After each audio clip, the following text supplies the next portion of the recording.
December rain didn't fall in New York so much as it insisted. Cold, steady, relentless. It rattled against the glass skin of Grayson Holdings like a warning the city refused to say out loud. Midnight was close. The streets below were slick and bruised with reflections, and the whole skyline looked as if it had been washed in ash. Most of the building had gone dark hours ago, but one office still glowed on the 25th floor, a clean rectangle of white light hanging in the storm. Inside, Adrian Grayson sat behind a flawless desk that matched the reputation built around his name. Polished, sharp-edged, untouchable. A billion-dollar empire, a calendar stacked for months, a phone that never stopped ringing. And yet his hands hovered above the keyboard as if the keys had forgotten what they were for. The coffee in his mug had cooled into bitterness. Reports flickered on his screen. Quarterly projections, risk analyses, employee turnover. But his attention drifted somewhere quieter, somewhere older. Silence had become a room he lived in. He'd learned to keep it furnished. At 11, Adrian exhaled and closed the laptop with a soft, final click. He slid into his long wool coat and left his corner office, the corridor empty except for the hum of vents and the distant, tired music of the city. His footsteps echoed, then faded as he stepped into the elevator. When the doors opened in the lobby, the first thing he noticed was the brightness of the marble. Too clean, too cold. The second thing was the small shape at the far end of the hall, curled on a bench near the revolving doors like something the storm had carried inside and forgotten. A little girl, 5 maybe. She hugged a battered backpack tight against her chest. Her pale blonde hair was damp, clinging to her cheeks, and her thin coat looked soaked through. She didn't tremble. She just waited. Eyes lifted when she sensed him. Which, round and startlingly blue, Adrian stopped.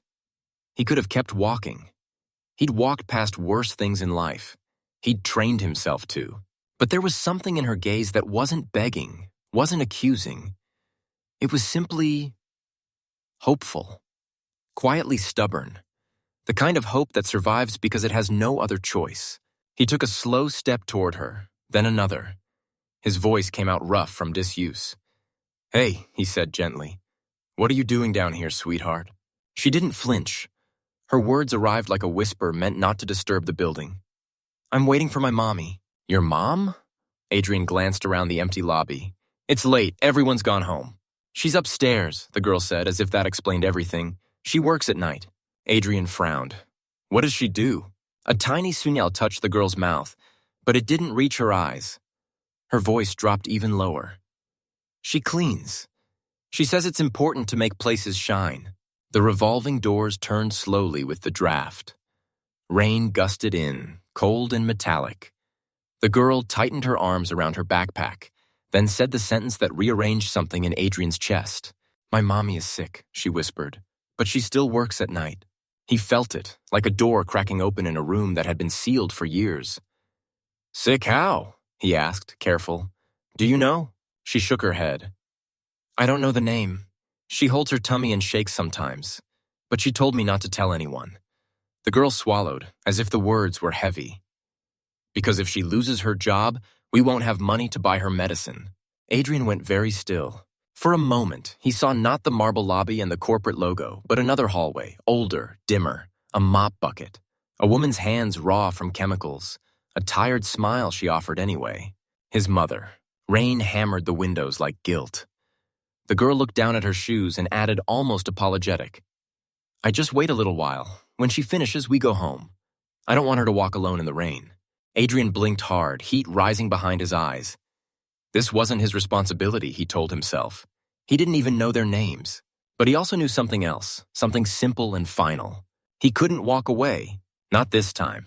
That night, the city lights shimmered beyond the glass walls of Adrian Grayson's penthouse, turning the wet streets into ribbons of blurred gold. Inside, the apartment was quiet in the way money often is, expensive, spacious, and lonely. Adrian sat on the edge of his bed with his laptop open, the blue glow painting his face like a confession. Sleep refused to come. The little girl's whisper kept replaying in his mind, steady as a heartbeat. If she loses her job, we won't have money to buy her medicine.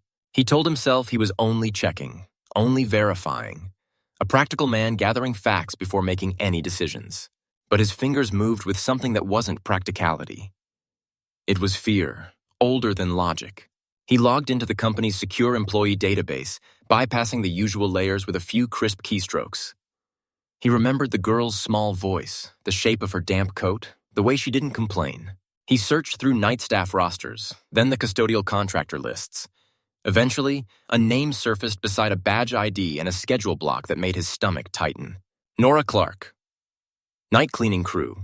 Employed 7 months. Attendance, punctual. Notes, quiet, diligent, no disciplinary flags. A photo loaded. Nora looked younger than he expected. 28, maybe? Hair pulled into a neat bun, pale skin, cheeks a little hollow in the way they get when a person hasn't rested in a long time. But her eyes? Those were kind. Tired, yes, but kind in a way that suggested she still believed people could be better than they often were. Adrian leaned closer. Her file held details that didn't belong in a simple custodial profile. Former medical student, Columbia University. Left during 3rd year. No emergency contact listed. No enrollment in company health benefits. 4 days of unexplained leave last quarter. He stared at the screen until the text blurred slightly, then sharpened again. Somewhere inside that building, a woman who had once studied anatomy and human suffering was pushing a mop through empty corridors, hiding illness behind a smile because her child needed her more than her body did. And in the lobby, that child, Lily, Adrian realized now, because a note in the file listed a dependent's first name, was waiting like a tiny, brave sentinel against the storm. Adrian closed his eyes. For a second, memory rushed in, sharp and unwelcome. He was 12 again, sitting on a plastic chair outside a janitor's closet at his middle school, pretending not to hear the snickers when kids noticed his mother in her faded uniform, pretending not to notice the way she rubbed her wrist when she thought no one was watching, pretending not to worry when she coughed and said, "It's nothing, baby. I'm just tired." He remembered the night she didn't come home. How the phone rang and rang. How he stood in a university dorm years later, hearing a voice on the other end say there had been an accident, collapse, alone, too late. A grief like that doesn't vanish. It just learns to live quietly behind achievements. Adrian opened his eyes again. Nora Clark's photo stared back. Unknowing, unprotected. The next morning, he arrived earlier than usual, the sky still the color of wet cement. He walked past security without stopping, took the service elevator down to surveillance where the monitors glowed with grainy black and white feeds. "I need footage," he said, voice steady. "Janitorial corridors, 14th and 15th floors, last night and the past week." No one questioned him. They never did. He stood with his arms folded, watching. There she was. Nora. Small frame, moving methodically with a cart and mop, like each stroke was a promise she couldn't afford to break. In one clip, she paused, bracing against the wall, one hand pressed hard to her side. Her knees buckled slightly. She sucked in a breath, swallowed it down, and kept going. In another, she sat for a moment on the floor, shoulders sagging, head tipped back as if the ceiling might offer mercy. Then a suited employee passed by, and Nora sprang up instantly, forcing a polite smile, returning to work as though weakness was a rumor she refused to confirm. Adrian's jaw tightened. This wasn't just fatigue. It was something deeper, something she had been carrying in silence. On a final clip, the mop handle snapped mid-shift. Nora didn't curse, didn't call for help. She simply knelt on the tile and began scrubbing by hand with a cloth. Bare fingers working over the floor as if pain was an inconvenience she couldn't spare time for. Adrian felt a slow, painful heat behind his ribs. How does someone survive like this, he murmured.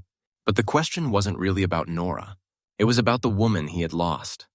The one he'd been too late for. The one who had cleaned so he could climb. Adrian straightened, eyes fixed on the monitor. The storm outside had softened, but inside him something had started to thaw. Small, painful, undeniable. He wasn't looking at an employee file anymore.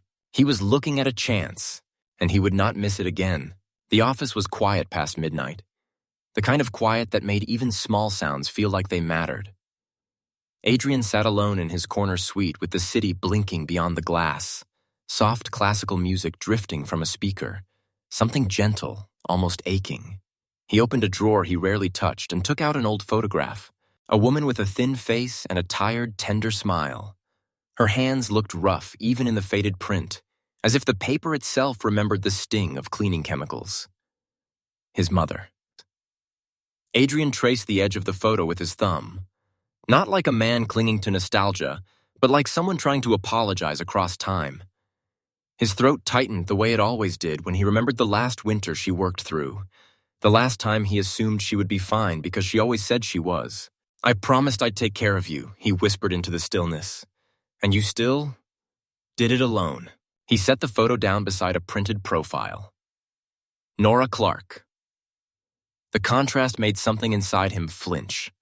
Nora's face on the paper wasn't dramatic. No headline tragedy, no loud complaint, just the quiet exhaustion of someone who'd learned to survive by staying invisible. Adrian picked up his phone. He called the head of human resources first, voice low and precise. "This stays quiet," he said before anything else. Then he gave Nora's name and issued instructions like he was building a bridge with words. A 15% pay increase, effective immediately. A reassignment to lower traffic floors, closer to the elevator. Less distance, fewer heavy supply hauls. Enrollment in a health monitoring program under an anonymous internal initiative. No paperwork on her side, no public record, no embarrassment. When HR hesitated, Adrian didn't raise his voice. He only made the silence sharp enough to understand. "Discretion is non-negotiable." "Yes, Mr. Grayson." He made one more call, this time to the night shift coordinator. "If Nora Clark requests a schedule change," he said, "you grant it. No questions, no delays." He hung up without ceremony, no speech, no announcement. If anything, he felt almost ashamed of how easy it was for him to move pieces on a board that had never been his body. Then he pulled out a leather-bound notebook, a private journal no one knew he kept, and wrote in neat, controlled lines. "Somewhere in my building, a mother is breaking a little more each night, just like mine did. No one saw her then. I see her now. If this is redemption, I'll take it. If I was too late once, let me be on time this time." He closed the journal and leaned back, staring at the rain. The storm outside had eased, but inside him something had started moving again. Painful, yes, but alive. A week passed before Nora noticed. It began with small things that felt impossible to trust. Her shift moved to the 10th floor, cleaner, quieter. The break room suddenly had warm water every night. A new mop appeared as if it had always been meant for her. Soft folded towels sat in a basket by the sink. And then her pay stub changed. An increase. She stared at the number twice, then a third time, like it might disappear if she blinked too hard. Kindness, Nora had learned, usually came with strings. A favor that expected repayment, a smile that hid a hook. At the end of her shift one morning, she approached her supervisor. "Why was I moved?" she asked evenly. "I didn't request it." The man avoided her eyes. "Internal note," he muttered. "Said it'd be easier for you, closer to the elevators." "Who signed it?" He hesitated, then said quietly, "Upper management." That afternoon, Nora went to the administrative office under the pretense of checking schedules. She lingered just long enough to ask a junior staffer she'd once helped carry boxes, "Do you know who approved my transfer?" The answer came too fast, too certain. "Mr. Grayson," the staffer whispered. His signature was on the form. Nora went still. She didn't feel flattered. She felt exposed, like someone had opened a door she'd been leaning her whole weight against. The next morning, after dropping Lily at preschool and walking through the cold sunlight with her hands trembling inside her pockets, Nora stepped into the elevator and pressed the button for the top floor. She had never been up there before, and she didn't know yet whether she was going to thank the man behind the glass or ask him, gently but firmly, to stop. The reception area on the top floor smelled faintly of polished wood and expensive quiet. Nora stood there in her cleaning uniform, hands still carrying the ghost of disinfectant, hair damp from the wind. She felt out of place in a way that was almost physical, like the air itself had different rules up here. "Do you have an appointment?" the receptionist asked politely. "No," Nora said, steadying her voice. "But I need to speak with Mr. Grayson. My name is Nora Clark." The receptionist's expression flickered. Recognition, surprise, a quick calculation. She made a call, listened, then nodded. "He'll see you." A moment later, Nora stood outside a frosted glass door. When it opened, Adrian Grayson looked up from behind his desk as if he'd been expecting her all along. He didn't smile, but his eyes softened, cautious, sincere. Nora stepped in slowly. I came to thank you, she said, then swallowed. And to ask you to stop. Adrian rose. Nora, I know it was you. She cut in gently, not angry, just tired. The shift change, the pay, the supplies. You went through my file. Her voice trembled on the last words. You tried to help me. I did. I'm grateful, she said. And meant it. But I can't accept this the way you're doing it. She lifted her chin, forcing steadiness into her bones. I didn't earn it. I didn't ask for it. And I don't want my daughter growing up thinking her mother needed to be rescued. Adrian's jaw tightened briefly, then his voice softened. You weren't rescued, he said. You were seen. Nora shook her head. You don't understand. She paused, as if the truth tasted bitter. If I die tomorrow, I want Lily to remember me as someone who fought for everything we had, not someone who survived on a stranger's pity. Adrian stepped closer, but not enough to crowd her. You're not a stranger to me, he said quietly. You're a mother. Just like mine was, and I was too late for her. Nora's breath caught. For a second, her expression softened into something raw. Sympathy, sorrow, a recognition she hadn't expected to feel for a man in a tailored suit behind a fortress of glass. I'm sorry, she said, voice low. Truly. But I need to be able to look Lily in the eyes and tell her I did this myself. Adrian didn't argue, he didn't push, he only nodded, slow, respectful, humbled. I understand. When Nora turned to leave, her back stayed straight. Her hands clenched at her sides, not out of pride, but out of survival. Because dignity was the one thing she could still carry without risking it being taken away. The elevator doors closed between them. Adrian remained standing where she left him, not feeling rejected so much as reminded of how brave people are when they have no choice but to be brave. Nearly a month passed. Winter tightened its grip. The wind cut deeper. The nights stretched longer. Nora kept working the night shift despite everything inside her insisting she shouldn't. Her illness worsened, hands trembling more often, waves of pain that made her swallow hard until her vision cleared. Some mornings she tasted blood after coughing. Most nights, she slept in fragments. But at home, she smiled for Lily, braided her hair, kissed her forehead. Mommy's just tired, she would say softly. Nothing more. That night, she almost made it through. On the 15th floor, the marble shone under fluorescent light. Nora pushed the mop forward, one slow stroke at a time, as if pacing herself could bargain with her body. Then her vision swam, her knees buckled. She reached for the wall and missed. Pain surged through her stomach. The world tilted. She collapsed, shoulder striking tile, cheek pressed against cold stone. The bucket tipped, water spreading like a dark secret across the floor. Her fingers clawed weakly, once, twice, then her body stilled. Downstairs, Lily sat curled on her usual bench, backpack in her lap, eyes fixed on the elevators. The security guard had seen her before, but tonight something felt wrong. 1 o'clock came and went. Nora should have been down already. Lily slid off the bench and stood on small, determined legs. She walked toward the elevators like a tiny person carrying a fear too big for her chest. Floor by floor, she searched, peeking into restrooms, whispering, "Mommy?" into quiet corners, her shoes tapping softly on tile. On the 12th floor, she found the night guard and tugged his coat with trembling fingers. Tears clung to her lashes. "Mister," she whispered, voice cracking. "My mom hasn't come down. She's sick.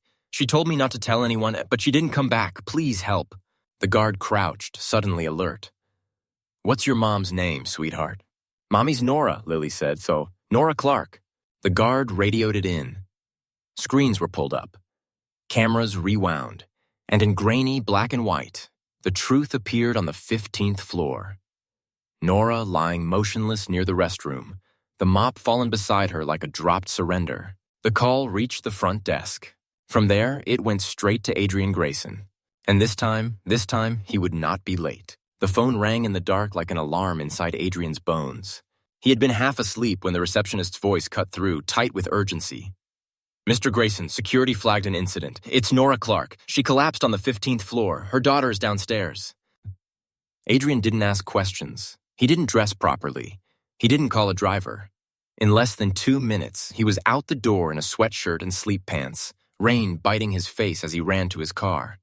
The city blurred into streaks of red and white as he drove through empty intersections, heart hammering hard enough to hurt.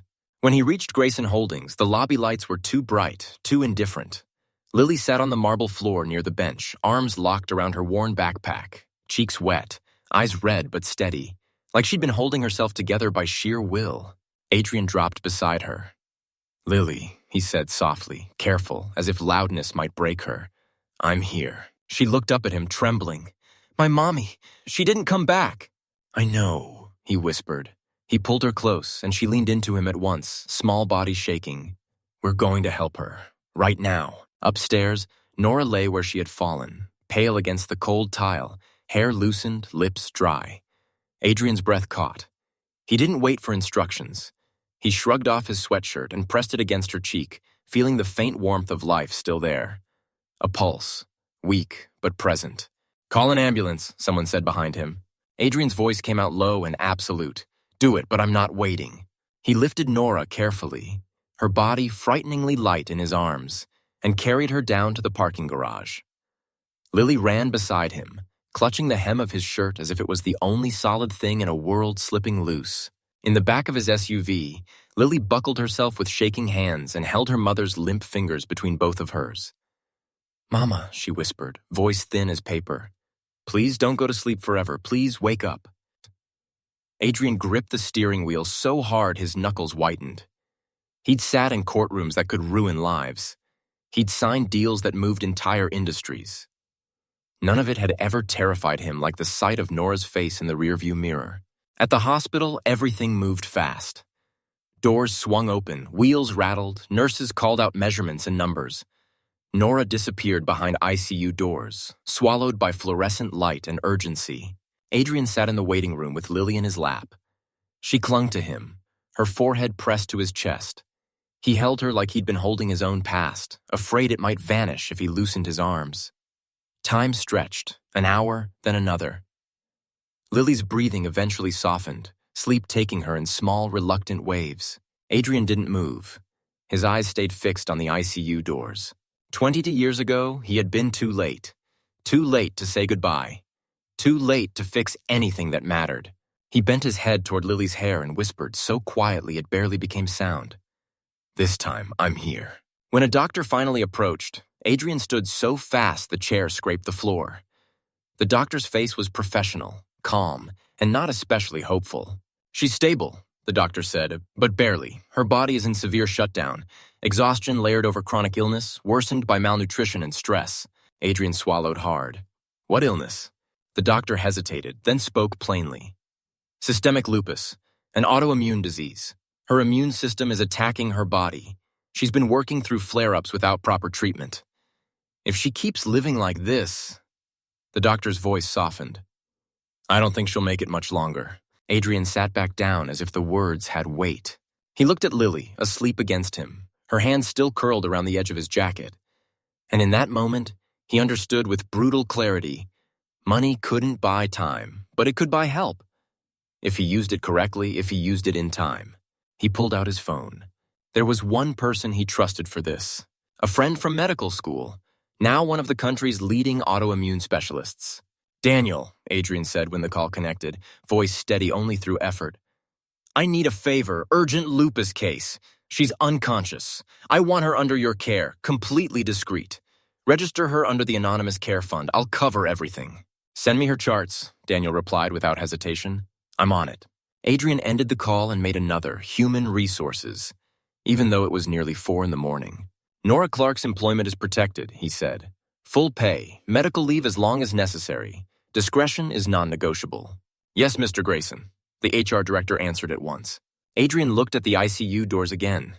He couldn't change what happened to his mother, but he could change what happened next. Later that morning, Nora was transferred to a private recovery room. Snow had replaced rain outside, drifting softly like the city was trying to speak more gently now. The room was quiet, except for the steady beep of machines measuring life second by second. Adrian entered alone. Nora lay still, golden hair damp against the pillow, skin pale, lips cracked with dryness. Tubes and monitors surrounded her, but there was something different in her face. Something that looked like rest, The kind she hadn't allowed herself in months. He sat beside the bed without touching anything at first, afraid of how fragile the moment felt. Then, carefully, he brushed a loose strand of hair from her forehead with the back of his fingers. Her skin was cool. Her pulse, however, was steady. Adrian's throat tightened. He spoke in a whisper, not because the room required it, but because his heart did. "This time," he said, "I wasn't too late." He didn't know if she could hear him. Maybe she couldn't. Maybe she never would. But it wasn't about being thanked. It wasn't about being seen. It wasn't even about redemption in the way people like to package it. Clean, inspiring, flattering. It was about a mother who had been carrying the world alone, quietly, until her body simply couldn't. And this time, someone was watching. 2 days later, Nora woke. It didn't happen dramatically. Her eyelids fluttered, her brow pinched as if waking itself hurt, and her fingers curled faintly on the sheet. When her eyes finally opened, they were dazed and confused, then sharp with alarm as her memory rushed back. "Lily?" she rasped, trying to sit up. Adrian stepped forward instantly. "She's safe," he said. "She's right outside with a nurse. She fell asleep after everything." Nora stared at him, panic and exhaustion tangling together.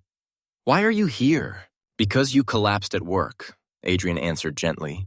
"Because your daughter was downstairs begging strangers to help. Because you've been trying to survive this alone and it almost—" He stopped, jaw tightening. "It almost took you away from her." Nora's eyes filled, but she fought the tears like she fought everything else.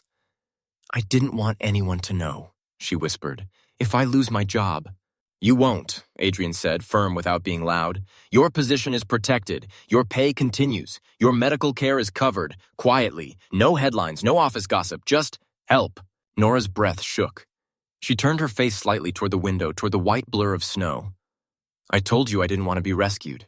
Adrian didn't flinch. "Then don't call it rescue," he said softly. "Call it what it is. A mother finally being given a chance to breathe." For a long moment, Nora didn't answer. When she spoke again, her voice was small, stripped of pride and fear and everything except truth. "I'm scared," she admitted.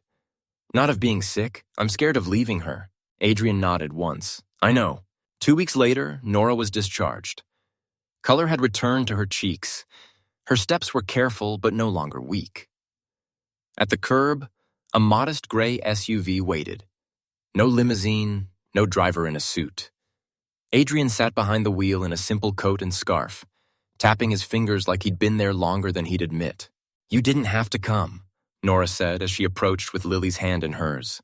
"I know," Adrian replied, stepping out to open the door, "but I wanted to." Inside the warm car, Lily buckled herself in and peered at him through the rearview mirror. "Mr. Grayson?" she asked, solemn. "Are you a superhero?" Adrian's mouth twitched into a real smile, rare, almost unfamiliar. "No," he said. "Just someone who used to be very afraid of losing his mom, the way you are." Lily nodded, like that made perfect sense, then leaned her forehead against the window, watching snow drift past. Nora's recovery wasn't only physical, it was the start of something quieter and bigger. A week later, she returned to Grayson Holdings, but not to scrub floors. She accepted a part-time role in human resources, organizing documents, assisting with internal surveys, helping shape policies she'd once suffered under. Adrian stopped by her office often, sometimes with a folder, sometimes with coffee he actually remembered to keep warm. One morning, he placed a policy draft on her desk. "I want your input," he said. Nora blinked. "You're asking me?" "You've lived what this is trying to fix," Adrian replied. "Help me get it right." She read. She made notes. She corrected assumptions in the language. And he listened. Truly listened. That, more than the money, more than the hospital room, was what shifted something inside her. One evening, rain began to fall again as Nora stepped out of the building with Lily's small hand in hers. Under the streetlights, she saw Adrian waiting with an umbrella. "Walking?" he asked. Nora hesitated, then nodded. "I like the rain." "Me too," he said, "Yeshad," and held the umbrella so it covered them both. They walked side by side, the city blurring into halos of light, Lily humming softly between them. There were no declarations, no grand gestures, just a hand hovering, then settling gently at Nora's back as they crossed the street together, like a quiet promise that this time she wouldn't have to step into the storm alone. The holiday season arrived quietly, the way it does when you've spent years too tired to notice it. Lights strung up in office windows, a few wreaths on doors, music playing softly in elevators as if the building itself was trying to learn warmth. Grayson Holdings hosted a small winter gathering in the atrium one evening. It wasn't extravagant, not by corporate standards, but it was bright. Twinkling lights across the ceiling, hot cider on silver trays, laughter rising in gentle bursts that sounded almost unfamiliar in a place built for seriousness. Nora stood near the edge of the crowd with Lily beside her in a navy dress, a white ribbon tied neatly in her hair. Lily's cheeks were rosy, her eyes wide, taking in everything like it was a storybook scene she'd only heard about but never expected to step into. "This is the first party we've ever gone to together," Lily whispered, tugging Nora's sleeve as if she needed to confirm it was real. Nora crouched and kissed her forehead. "Then we'll make sure it isn't the last," she murmured. A few steps away, Adrian stood with a glass in his hand, his suit still perfectly tailored, but his expression softer, less guarded. He looked less like a man defending a fortress and more like someone learning how to stand in an open doorway. When he noticed Nora, he didn't wave dramatically. He simply walked over, slow enough not to startle her, as if he was still careful not to make her feel cornered by his presence. "You came," he said. Nora nodded. Lily wanted to see the lights. Lily looked up at him, serious as always. "Mr. Grayson," she said, "is this your building?" Adrian smiled. "It is." Lily considered that, then said, "It's very shiny." Nora's mouth twitched, half amused, half tender. "She likes things that sparkle." "So do I," Adrian admitted, and the words surprised even him. Across the atrium, two coworkers stood close together, whispering. One nudged the other and murmured, "Looks like the boss finally found a family." Adrian heard it. Nora saw that he heard it. For a moment, the air tightened, old instincts rising, the urge to correct, to clarify, to deny anything that might become gossip. But Adrian didn't respond. He only looked at Lily, then at Nora, and something like acceptance settled in his eyes. Not ownership, not a claim, just gratitude. Nora didn't correct it either. Not because she wanted rumors, but because sometimes the truth didn't need defending. It needed protecting. Quietly. Later, as the gathering thinned and people began drifting out into the cold, Nora buttoned Lily's coat and tugged her gloves on. Adrian stood close, holding the door for them as the wind rushed in. Outside, snow had started again. Light drifting flakes that landed on hair and shoulders like soft punctuation marks. Lily waddled ahead, stomping in tiny steps, delighted by the way her boots left shallow prints. Nora watched her with that particular ache mothers carry. Love so fierce it turns into fear when you imagine losing it. Adrian glanced at Nora, noticing the way she'd paused. One hand pressed lightly to her side as if the cold sharpened something inside her. "Are you okay?" he asked, not loud, not demanding. Nora inhaled slowly. "I'm learning," she said. "Some days are easier, some days aren't." Adrian nodded as if he understood more than she'd said. They walked together toward the curb, their steps falling into the same rhythm. At one point, Lily slipped on a patch of ice and Adrian caught her instinctively, steadying her with a hand at her elbow. Lily giggled, unbothered. "See," she declared, "superhero." Adrian laughed, quiet and real. "Only on Tuesdays," he teased. Nora looked at him then, really looked, and felt something unfamiliar shift inside her. Not debt, not obligation, something softer, something that didn't ask to be repaid. As they reached the street, Adrian's hand hovered near her back again. Not touching, just there like a question he didn't want to pressure her to answer. Nora didn't step away, and that, in itself, felt like a new kind of courage. Spring didn't change everything overnight, but it did something important. It proved the world could thaw. Nora's treatment plan became a steady rhythm. Appointments, medication adjustments, careful food, real rest. The lupus didn't disappear. It never promised that. But under proper care, it loosened its grip enough that Nora could breathe without feeling like she was borrowing air from tomorrow. Adrian kept his distance in the ways that mattered. He didn't hover. He didn't make grand announcements. He did what he'd always done best. He built structures. Only now, those structures were for people. By early summer, Nora had moved fully into HR. Not as a charity case, not as a symbol, but as a woman whose insight had teeth. She spoke plainly in meetings. She rewrote policies that punished sickness. She pushed for transparent benefits enrollment, for language that didn't shame hourly workers, for supervisors to be trained to notice burnout before it became collapse. And because she spoke from experience, people listened. One evening, after work, rain returned. Warm rain this time, the kind that smelled like pavement and possibility. Nora stepped outside with her umbrella, Lily skipping beside her, and found Adrian waiting at the bottom of the steps. He lifted his own umbrella slightly. "Walking?" he asked, as if it was the simplest thing in the world. Nora nodded. "Lily likes puddles." Lily immediately proved it by jumping into one with a delighted squeal. Adrian watched her with a softness that almost hurt to see. Then, as they walked, conversation unfolded the way it does when you stop trying to force it. Childhood stories, small confessions, quiet laughter when Lily declared the pigeons were tiny managers supervising the sidewalk. At one point, Nora said, almost to herself, "I used to think being strong meant never needing help." Adrian glanced at her, and now she looked up at the rain glowing under the streetlights. "Now I think strength might be knowing when to accept it, without losing yourself." Adrian's grip tightened slightly on his umbrella handle.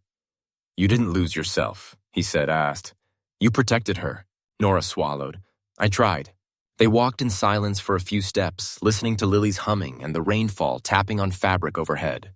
Then Adrian spoke again, slower. "If you ever want to study again," he said, "I can help." Nora stopped walking. Adrian did too, careful not to loom. "Not because you owe anyone," he added quickly, "not to repay anything, just because you deserved that chance before life took it away." Nora felt her throat tighten. The old fear rose. Strings, expectations, hidden costs. But in Adrian's face, she didn't see bargaining. She saw respect. For the first time in a long time, Nora didn't feel small. She looked at Lily, who was now crouched and examining a leaf like it was a treasure, then looked back at Adrian. "I don't know if I'm ready," she admitted. "That's okay," Adrian said. "You don't have to be ready today." He said it like he understood that healing wasn't a switch. It was a road, slow, uneven, real.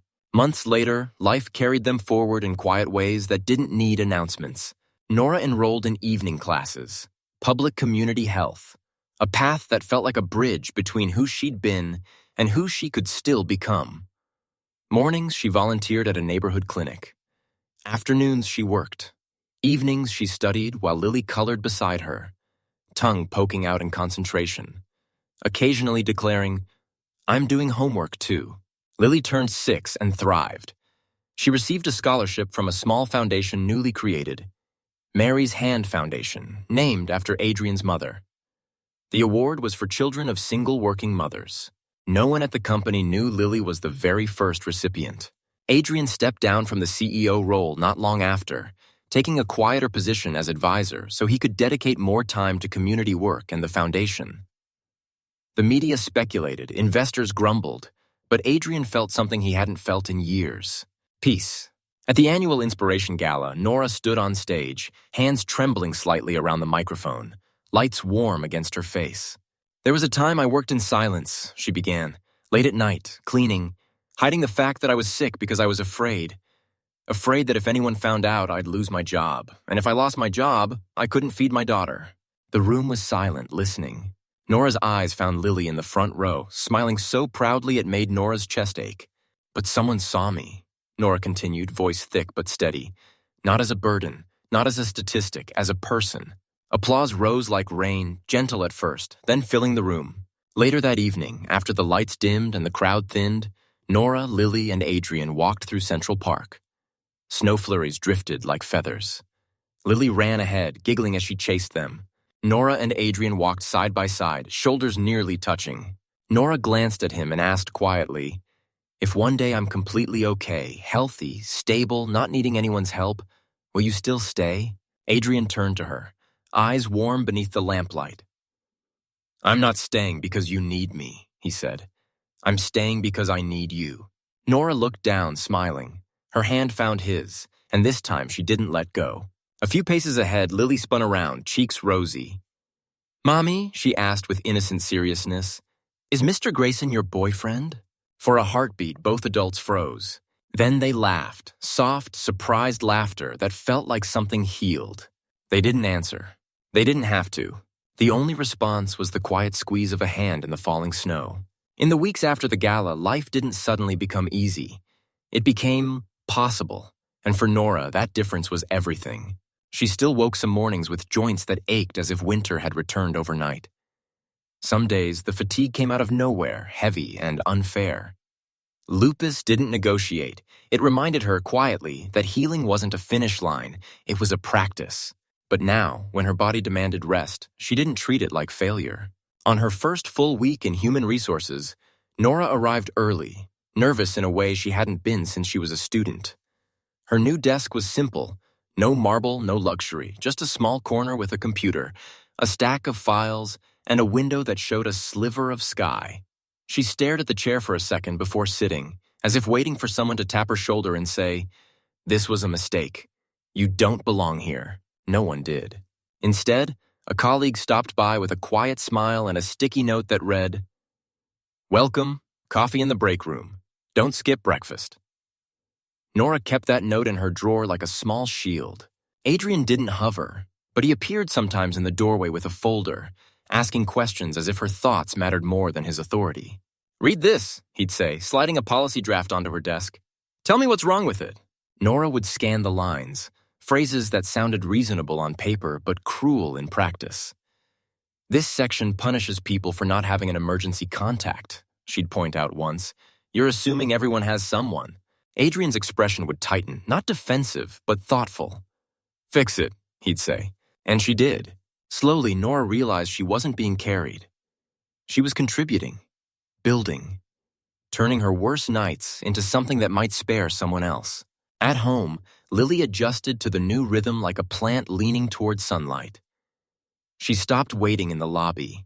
She stopped flinching at phone calls. She began drawing pictures of Mommy at a desk, with bright yellow stars around Nora's head. One night, Lily climbed into Nora's lap and asked very softly, "Mommy, are you gonna die?" Nora's breath caught, sharp and immediate. She held her daughter's face between her hands, thumbs brushing away fears she couldn't fully erase. "One day," Nora said honestly, "everyone does. But not now, not soon. I'm taking care of myself, and I have help." Lily's eyes narrowed, suspiciously wise. "Mr. Grayson help?" Nora smiled, tired but real. "Yes," she admitted. "Adrian helps." Lily nodded, as if filing the information under something important. Then she rested her head on Nora's chest and whispered, "I like when he holds the umbrella." Nora laughed quietly into her hair, and the sound felt like a small victory. Meanwhile, Adrian began changing in ways that weren't visible on balance sheets. He fought for programs at board meetings that made some executives uncomfortable. He used words like dignity and wellness and retention, language they could accept, while his real reasons sat unspoken beneath his ribs. Some nights, after everyone left, Adrian remained in his office with the old photograph of his mother on the desk. He'd look at her tired smile and imagine, for the first time, that maybe he hadn't completely failed her. Maybe the love he couldn't give in time could still become something good. When he stepped down as CEO, the news rippled through the company like shock. People assumed scandal, burnout, a secret illness. But Adrian simply became quieter. An advisor now, present when needed, absent when not, focusing on the Mary's Hand Foundation and the community clinic Nora volunteered at. It wasn't a grand redemption story. It was a man learning how to live without hiding behind glass. And in the middle of it all, Nora kept moving, carefully, steadily, no longer alone in the storm. The winter returned, as it always did, but it arrived gentler this time. Snow instead of relentless rain, hush instead of harshness. On the anniversary of the night Nora collapsed, she woke before dawn and sat at the kitchen table with a mug of tea warming her hands. The apartment was quiet except for the soft hum of the heater. Lily slept in the next room, curled around a stuffed rabbit whose ears had been loved into frayed softness. Nora stared out the window at the faint glow of streetlights on snow and felt a strange thing. Gratitude tangled with grief. Not because suffering had been beautiful, but because she had survived it, and because survival had led her here. Later that day, she went to the neighborhood clinic, now more organized than it had been months ago. She helped a young mother fill out a benefits form, noticing the way the woman's fingers trembled as she held the pen. "Do they Judge you? The woman asked, voice brittle with shame. For needing help? Nora paused. She remembered her own words in Adrian's office. I don't want my daughter thinking I needed to be rescued. Then she answered with something softer than pride. The right people don't, Nora said gently. And if someone does, that says more about them than about you. When Nora stepped outside the clinic after her shift, snow was falling again. Slow flakes like feathers. Adrian was waiting near the curb with Lily, both of them bundled up, Lily practically vibrating with excitement. We're going to the park, Lily announced before Nora could even speak. Like last time. Nora's chest warmed. You planned this? Adrian shrugged, almost shy. Lily insisted. I just listened. In Central Park, the world looked hushed, softened by white. Lily ran ahead, chasing falling flakes with laughter that made Nora's throat tighten. Adrian and Nora walked behind her, their steps slow, unhurried. There was no rush anymore to squeeze life between shifts and pain. There was room to breathe. They stopped beneath a lamppost where the light turned the snowfall into a quiet shimmer. Nora glanced at Adrian, studying him the way you study someone when you're trying to believe something good won't vanish. Do you ever regret it? She asked quietly. Getting involved? Adrian's answer came without hesitation. No. But your life changed, Nora said. Said. Your work, your role, people talk. Adrian's eyes softened. People always talk, he said. Then, after a beat, my mother died alone because she didn't think she could stop. She didn't think anyone would catch her if she fell. I spent years pretending it didn't matter, pretending success was enough to make it hurt less. He swallowed. Then Lily sat in my lobby and asked for help. And I realized I didn't want to be that man anymore. Nora's breath came out shakier than she meant it to. I used to think accepting help would make me smaller, she whispered. Adrian turned slightly toward her. Has it? Nora looked at Lily, alive, warm, safe, then back at Adrian. No, she admitted. It made me able to stay. They stood there, snow settling on their coats, the city distant and quiet. Then Nora asked the question she'd been carrying, the one that sounded like fear wearing a polite voice. If one day I'm completely okay, healthy, stable, if I don't need anyone, will you still stay? Adrian didn't smile like it was romantic. He looked at her like it was sacred. I'm not staying because you need me, he said. I'm staying because I need you. Nora felt tears sting her eyes, not from sadness, but from relief. Her hand found his again, steady this time, unafraid, and she held on. A few paces ahead, Lily spun around, cheeks rosy, eyes bright with mischief. Mommy, she asked, loud enough to echo softly off the snow, is Mr. Grayson your boyfriend? For a heartbeat, both adults froze. Then they laughed. Real laughter, the kind that sounds like a door finally opening all the way. They didn't answer. They didn't have to. The only response was the quiet squeeze of a hand in the falling snow. And Lily, satisfied for reasons only children understand, turned back to chase the flakes again, giggling into the winter air.